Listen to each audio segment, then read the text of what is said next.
ఓం శ్రీ సాయిరామ్.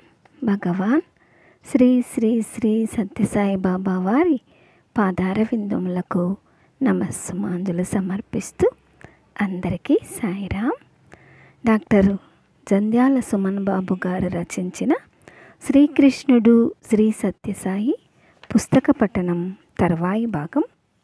మనము ముందు వారంలో అమెరికా దంపతులైన వాల్టర్ కోవన్, శ్రీమతి ఎల్సీ కోవన్ అనే వృద్ధ దంపతులు 1971లో స్వామి దర్శనానికి వచ్చారు.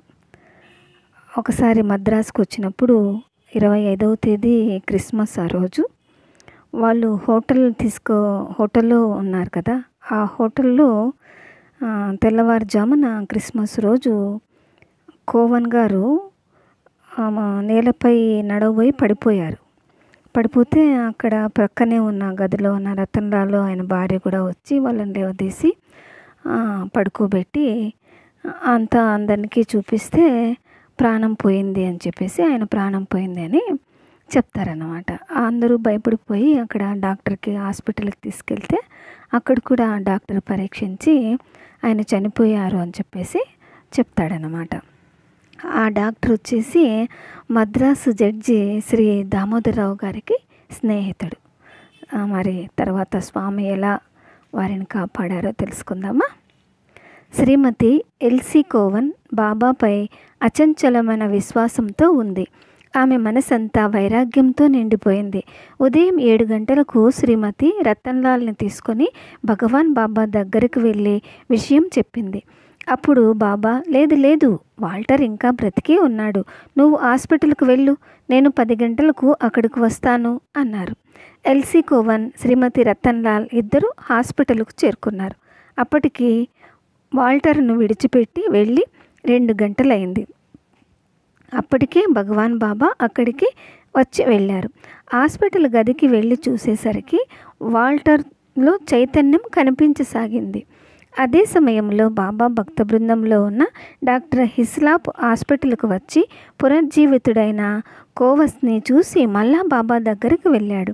అప్పుడు బాబా హిస్లాప్ని మరికొందరికి వినిపించేలా, వాల్టర్ కోవన్ మరణించాడు, చెవుల్లో ముక్కుల్లో దూది పెట్టి కప్పారు, హాస్పిటల్కి నేను వెళ్ళి బ్రతికించి వచ్చాను అన్నారు. మరునాడు డిసెంబర్ 26వ తేదీ నాడు బాబాతో పాటు ఇస్లాం కూడా నిగార సాయి సమితి సభ్యుల సమావేశానికి వెళ్ళారు. అప్ప అనే మిత్రునితో పాటు ఇస్లాం వేదిక పైన బాబా వారికి దగ్గరలో కూర్చున్నారు. బాబా అనర్గళంగా ఆధ్యాత్మిక ప్రవచనం చేస్తున్నారు. ఉపన్యాసం పూర్తి కాగానే బాబాతో ఇస్లాం కూడా వచ్చి కారులో కూర్చున్నారు. కారు బయలుదేరింది. అప్పుడు బాబా, ఇందాక నేను ప్రసంగిస్తున్నప్పుడు ఎల్సీ కోవన్ నన్ను పిలిచింది, నేను వెళ్ళి అవసరమైన సహాయం చేసి వచ్చాను అన్నారు. ఇస్లాంకి ఎంతో ఆశ్చర్యం కలిగింది. అంతసేపు ఎట్ట ఎదుటనే వేదికపై బాబా సన్నిధిలోనే ఉన్నాడు ఇస్లాపు. ఒక భక్తిని ఇంటికి వెళ్తుండగా దారిలో బాబా ఇస్లాంకి కొంచెం విభూతి ఇచ్చి, దీనిని తీసుకుని వెళ్ళి వాల్టర్ కోవన్ నోట్లో వేసి ఆయన కొంచెం గుండె మీద రుద్దమను అంటూ, వెనక ట్యాక్సీలో నీ భార్య వస్తున్నది, ఆ ట్యాక్సీలోనే నీవు వెళ్ళు అని చెప్పారు. ఇస్లాం కారు దిగి నిలబడగానే ఆయన భార్య ట్యాక్సీలో వచ్చింది. అదే కారులో వారు హాస్పిటల్కు వెళ్ళారు. హాస్పిటల్లో ఎల్సీ కోవన్ కనిపించి, కొన్ని క్షణాల క్రితం వాల్టర్ పరిస్థితి విషమించింది, ఆయన ప్రాణం విడిచినట్టు తోచింది, వెంటనే బాబా బాబా అని పిలిచాను, పిలవగానే బాబా నా ఎదుట నిలిచినట్లు అనిపించింది అని చెప్పింది. ఆ విధంగా పరిస్థితి విషమించిన 3 సార్లు బాబా ఆమె ఎదుట ప్రత్యక్షమై వాల్టర్ని బ్రతికించారు. తర్వాత వాల్టర్ కోవన్ సంపూర్ణమైన ఆరోగ్యం పొందారు. ఆశ్చర్యకరంగా ఆయనకు అంతకు ముందున్న పూర్వపు జబ్బులు కూడా పోయాయి. ఆ సందర్భంలో వాల్టర్ కోవన్ చెప్పిన విషయాలు విచిత్రంగా ఉన్నాయి. ఆయన మాటల్లో ఆ విషయం ఇది: సత్యసాయి ప్రభువు నా ప్రక్కన నిలబడి ఉన్నారు. పడక మీద ప్రాణం లేని నా శరీరం పడి ఉంది. కానీ బాబా నాకు మళ్ళీ ప్రాణం పోసేదాకా నాకు అంతా తెలుస్తూనే ఉంది. నా మనస్సు పనిచేస్తూనే ఉంది. బాబా నన్ను ఒక పెద్ద భవనంలోకి, హాలులోకి తీసుకుని వెళ్ళారు. అక్కడ 100 మంది ప్రేక్షకులు క్రిక్కిరిసి ఉన్నారు. అక్కడ ఆ నా జన్మ పరంపరల గాథలన్నీ పదిలపరిచి ఉంచారు. ఆ న్యాయస్థానంలో నేను, నా చెంత బాబా నిలబడి ఉన్నాము. అక్కడ అధికారి బాబాకు సుపరిచితుడు. ఆయన నా జన్మ పరంపరల తాలూకు పత్రాలు తెప్పించవలసినదిగా ఉత్తర్వు జారీ చేశారు. ఆయన మంచివాడుగా, దయాశాలిగా కనిపించాడు. అక్కడకు చుట్టలుగా చుట్టిన పత్రాల దొంతరలు ఎన్నో మోసుకొని తెచ్చారు. అవి అనేక భాషలలో ఉన్నాయి. వాటిని ఎవరో చదువుతున్నారు. బాబా వాటిని వివరించి చెప్తున్నారు. గడిచిపోయిన సంవత్సరాలలో, కాలగర్భములో, కలిసిపోయిన దేశాలలో నేను చక్రవర్తిగా, ప్రవక్తగా జన్మించినట్లు చదివేసరికి నాకు ఆసక్తి హెచ్చింది. జరిగిపోయిన ప్రతి జన్మలోనూ నేను గొప్పగా జీవించినట్లు చదువుతుంటే నమ్మలేకపోయాను. ప్రతి జన్మలోనూ రాజకీయ, ఆధ్యాత్మిక కార్యకలాపాలు కొనసాగిస్తూ శాంతి స్థాపనకు నేను కృషి చేస్తూ వచ్చినట్టు స్పష్టమైంది. అప్పుడు సాయి ప్రభువు, వాల్టర్ సాధించదలిచిన లక్ష్యము ఇంకా చేరువలో ఉన్నది. ఇతన్ని నాకు స్వాధీనం చేయండి. సత్యాన్ని నాలుగు వైపులా వ్యాపింపచేసే ఉద్యమాన్ని ఇతడు సంపూర్ణంగా నిర్వహించగలడు అని న్యాయాధిపతికి చెప్పారు. బాబావారు అపారమైన కృపతో నా ఆత్మ తిరిగి నా శరీరంలో ప్రవేశించేటందుకు అనుమతి కోరగా న్యాయాధిపతి సమ్మతించి మీరు చెప్పిన ప్రకారమే జరుగుతుంది అన్నారు. న్యాయస్థానంలో నా కేసు రద్దయింది. నేను బాబాను అనుసరిస్తూ మరలి వచ్చాను. అప్పటికి దాదాపు 2 గంటలు పట్టింది. నేను నా శరీరంలో ప్రవేశించాను అని చెప్పిన వాల్టర్ కోవన్, బాబా దయ వల్ల పునర్జీవితుణ్ణి అయ్యాను కాబట్టి నా ఆశయం నెరవేర్చుకొని నా ప్రభువులో నేను విలీనం కావాలి అని గద్గద స్వరంతో అన్నారు. ఈ విషయమై కోవన్ బాబాతో ముచ్చటించారు. అప్పుడు భగవాన్ బాబా, ఇది భ్రాంతి కాదు, నిజమైన అనుభవమే అన్నారు. ఆ తర్వాత కోవన్ దంపతులకు 70 సంవత్సరాలు నిండిన సందర్భంగా వారికి భగవాన్ బాబా కళ్యాణపు టుంగరము, ఆభరణాలు సృష్టించి బహుకరించారు. ఒకసారి మర్ఫెట్ భగవాన్ బాబాను అడిగాడు, స్వామి, మీరు ఆయా వ్యక్తుల మీద దేనిని బట్టి అనుగ్రహం చూపుతారు అని. అప్పుడు స్వామి, నా అనుగ్రహం వల్ల వారికి ఎక్కువ ఉపయోగం ఉంటుందనుకున్నప్పుడు నన్ను సంపూర్ణంగా శరణు వేడిన వారిపై అనుగ్రహం చూపడం జరుగుతుంది. మద్రాసులో వాల్టర్కి 3 సార్లు తీవ్రంగా గుండె నొప్పి వచ్చింది. నేను 3 సార్లు అతని ప్రాణాన్ని కాపాడాను. శ్రీమతి కోవన్ తన భర్త మృతదేహాన్ని తమ దేశానికి తీసుకుని పోయే బాధను, ఇబ్బందిని కలిగించటం ఇష్టం లేక రక్షించాను.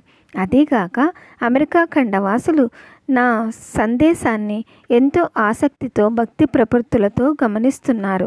రాధాకృష్ణయ్యకు 10 రోజుల జీవితం పొడిగించాను. కారణం, ఆయన తన ఆస్తి వ్యవహారాలు, విల్లు మొదలైనవి వ్రాయవలసి ఉంది అన్నారు. ఈ విషయమే ఒక అమెరికన్ పౌరుడు, స్వామి, మీరు ఒక దేశం మొత్తానికి ఇటువంటి అనుగ్రహాన్ని ప్రసాదించగలరా అని అడిగితే భగవాన్ బాబా చిరునవ్వు నవ్వి, తప్పకుండా ప్రసాదించగలను, నేను సంకల్పిస్తే అన్నారు. ఏతు సర్వాణి కర్మాణి మయి సన్నస్య మత్పరాః అనన్యేనైవ యోగేన మాం ధ్యాయంత ఉపాసతే తేషామహం సముద్ధర్త మృత్యు సంసార సాగరా భవామి న చిరాత్ పార్థ మయ్యావేశిత చేతసాం. అర్జున, నీ మనస్సును, నీ సర్వకర్మలను నాకు సమర్పించు. నన్నే పరమగతిగా తలంచు. నాపై అత్యంత ఆసక్తితో, ఏకాగ్రమైన మనస్సుతో నన్ను ధ్యానించు, నన్ను ఉపాసించు. అటువంటి వారిని నేను మృత్యువుతో కూడిన ఈ సంసార సాగరం నుంచి ఉద్ధరిస్తాను. వారు తమ చిత్తాన్ని నాకు అర్పించినందువల్ల వాళ్ళను నేను వెంటనే రక్షిస్తాను. నన్ను మీ జీవిత రథసారథిగా చేసుకొనండి. ఈ ఉత్తమ అవకాశాన్ని జారవిడుచుకోవద్దు. ముక్తి మార్గం కోసం నన్ను అర్థించండి. ముందు నా దరి చేరడం దుర్లభం. 4 దిశల నుంచి ప్రజావాహినులు నన్ను చుట్టుముట్టుతున్నాయి. ఈ దివ్యశక్తి మానవాళికి ఆశ్రయం ఇచ్చి రక్షించే విశ్వవృక్షంగా పెరగటం తథ్యం. ఆ లక్ష్యంతోనే ఈ ఆకారం ధరించి అవతరించాను. మీ మనస్సులను నాకు అర్పించండి. మీ భారాలను నాపై వేసి నిశ్చింతంగా ఉండండి. నేను మిమ్మల్ని దుఃఖసాగరం నుంచి ఉద్ధరించి మీకు మోక్షం ప్రసాదిస్తాను. నన్ను మీరు మరచినా నేను మిమ్మల్ని మరువను, విడువను. నాస్తికులను నా వారే, సర్వులను నా వైపునను ఆకర్షించుకొని అభయముసగి రక్షించడానికి నేను అవతరించినాను. ఇది నా ప్రతిజ్ఞ. భగవాన్ బాబా భక్తుడు రాజారెడ్డి. ఆయన చాలా సంవత్సరాల నుంచి ప్రశాంతి నిలయం వస్తూ స్వామిని నమ్ముకొని ఉంటున్నాడు. ఆయనకు వివాహం చేయడానికి బాబా నిశ్చయించారు. దీక్షిత్ అనే స్వామి భజనలు పాడుకునే ఒక మంచి గాయకుని కుమార్తెను రాజారెడ్డికి వధువుగా స్వామి నిర్ణయించారు. ఆమె కూడా మంచి గాయనిమని. వివాహము పుట్టపర్తిలోని పాత మందిరంలో జరపటానికి సన్నాహాలు చేస్తున్నారు. వధువు తల్లిదండ్రుల బృందం అంతా బొంబాయి నుంచి వచ్చి పుట్టపర్తికి చేరుకున్నది. దీక్షితుని చూసి భగవాన్ బాబా, నీ పేరేమిటి అని అడిగాడు. ఈ ప్రశ్నకు దీక్షిత్ నిర్ఘాంతపోయాడు. భగవాన్ బాబాకు తాను బాగా తెలుసు. చాలా సందర్భాలలో బాబా తనకు చాలా సన్నిహితంగా ఉన్నారు. పైగా ఇప్పుడు తన కుమార్తె వివాహం నిశ్చయమైంది. బాబాయే నిశ్చయించింది ఆయనే. అటువంటిది పరిచయమే లేనట్టు నీ పేరేమిటి అనేటప్పటికీ ఆశ్చర్యపడి మెల్లగా తేరుకొని దీక్షితు అన్నాడు. అప్పుడు బాబా నవ్వి, కాదు రక్షిత్ అన్నారు. రక్షిత్ అంటే పడినవాడు అని అర్థం. ఆ రోజుల్లో మన దేశంలో బెల్గాం సమస్య చాలా ఉధృతంగా ఉంది. బెల్గాం ప్రాంతం మహారాష్ట్రకు చెందిందా, కర్ణాటకకు చెందిందా అని మహారాష్ట్రలు, కన్నడిగులు కూడా హోరాహోరీ పోరాడుతున్నారు. దారుణమైన హింసాకాండకు పూనుకున్నారు. అటువంటి పరిస్థితిలో దీక్షిత్ తన కుమార్తె వివాహానికి ఆడువారితో కలిసి చిన్న కారులో పుట్టపర్తికి బయలుదేరాడు. మహారాష్ట్రుడైన దీక్షిత్ కారును కన్నడ దౌర్జన్యకారులు చుట్టుముట్టారు. కారులోని వివాహ బృందం కలవరపడ్డారు. మానవత్వాన్ని పూర్తిగా మరచిపోయి కిరాతకంగా ప్రవర్తిస్తున్న దౌర్జన్యకారుల దగ్గర నుంచి వారికి బయటపడే ఉపాయం ఏదీ కనిపించలేదు. వారు ఎలా ప్రవర్తిస్తారో ఏమిటో, కారులో స్త్రీలున్నారు అని దీక్షిత్ చాలా భయపడ్డాడు.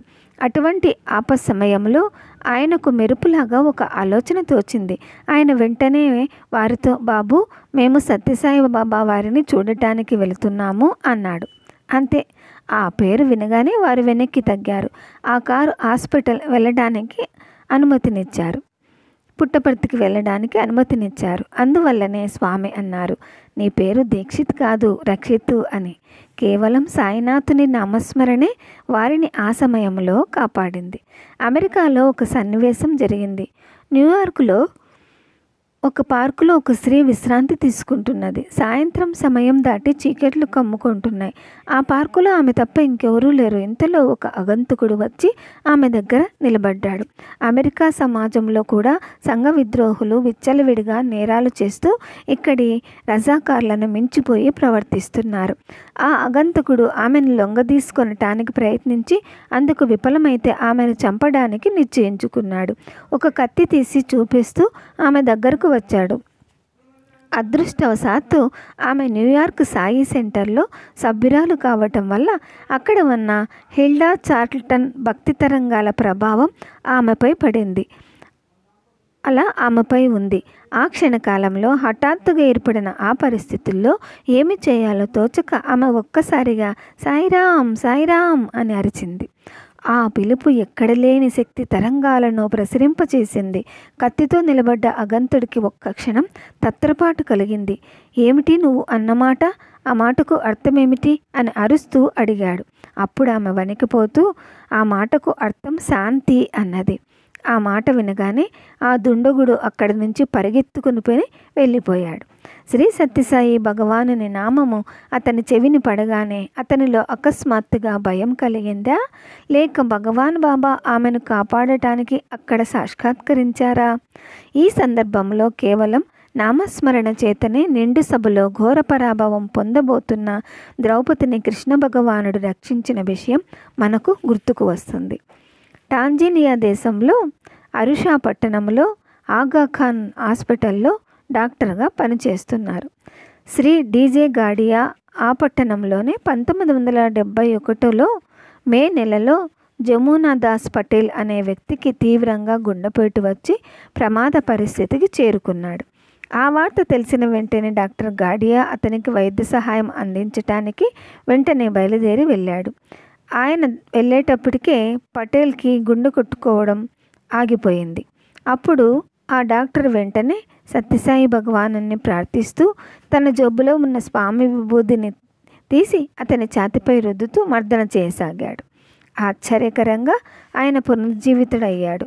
కొన్నాళ్లకు జమునాదాస్ పటేల్ టాంజానియా నుంచి పుట్టపర్తి వచ్చినప్పుడు స్వామి అతని దగ్గరకు వచ్చి, సకాలంలో మీ డాక్టర్ నన్ను ప్రార్థించడం వల్ల నీకు ప్రాణప్రదానం చేశాను, గుర్తున్నదా అని అడిగి ఆశ్చర్యానందాలలో ముంచివేశారు. తణుకులో సూర్యనారాయణమూర్తి గారి ఇంట్లో ప్రతి ఆదివారం సత్సంగం జరుగుతున్నది. అప్పుడు సత్యసాయి భక్తులకు స్వామి దివ్యగాథను చదివి వినిపించటం కార్యక్రమం. 1965 సంవత్సరం జూన్ 20వ తేదీ నాడు సూర్యనారాయణమూర్తి గారు కార్యాంతరంపై తణుకు నుండి ఏలూరు వెళ్ళారు. తణుకులో వారి ఇంట ఆదివారం జరిగే సత్సంగంలో పొదిలి విశ్వనాథ శర్మ గారు సత్యసాయి స్పీక్స్ అనే బాబావారి దివ్యోపన్యాసాలను చదివి వినిపిస్తున్నారు. అందరూ సమయంలో తన్మయులై ఉండగా సూర్యనారాయణమూర్తి గారి 4 సంవత్సరాల చిన్న కుమారుడు 15 అడుగుల ఎత్తున ఉన్న డాబాపై కిందికి పడిపోయాడు. విశ్వనాథ శర్మ గారు ఆ దృశ్యం చూసి ఒక్కసారి బాబా అని కేక వేశారు. ఆ పద్మాంధుడు భగవాన్ బాబా కరుణించారు. ఆ పిల్లవాడు మెట్ట తామర యొక్క మీద పద్మాసనం వేసుకుని కూర్చొని బాహ్యజ్ఞానం లేకుండా తన్మయావస్థలో ఉన్నాడు. శర్మగారు వాణ్ణి పేరు పెట్టి పిలువగా కళ్ళు తెరిచాడు. వెంటనే లోపలికి తీసుకుపోయి స్వామి విభూతిని ఆ బాలుని నోట్లో వేశారు. ఆశ్చర్యంగా ఆ బాలునికి ఎక్కడా ఒక్క దెబ్బ తగలలేదు, చిన్న గాయం కూడా కాలేదు, సాధారణంగా ఉన్నాడు. ఆనాటి భజనలో అందరితో పాటు ఆ చిన్నారి బాలుడు కూడా పాల్గొని ఆనందం కలిగించాడు. ఓం శ్రీ సాయిరామ్. తర్వాయి భాగం వచ్చే వారం విన్నామండి. జై బోలో భగవాన్ శ్రీ సత్యసాయి బాబాజీకి జై. ఓం శాంతి శాంతి శాంతి.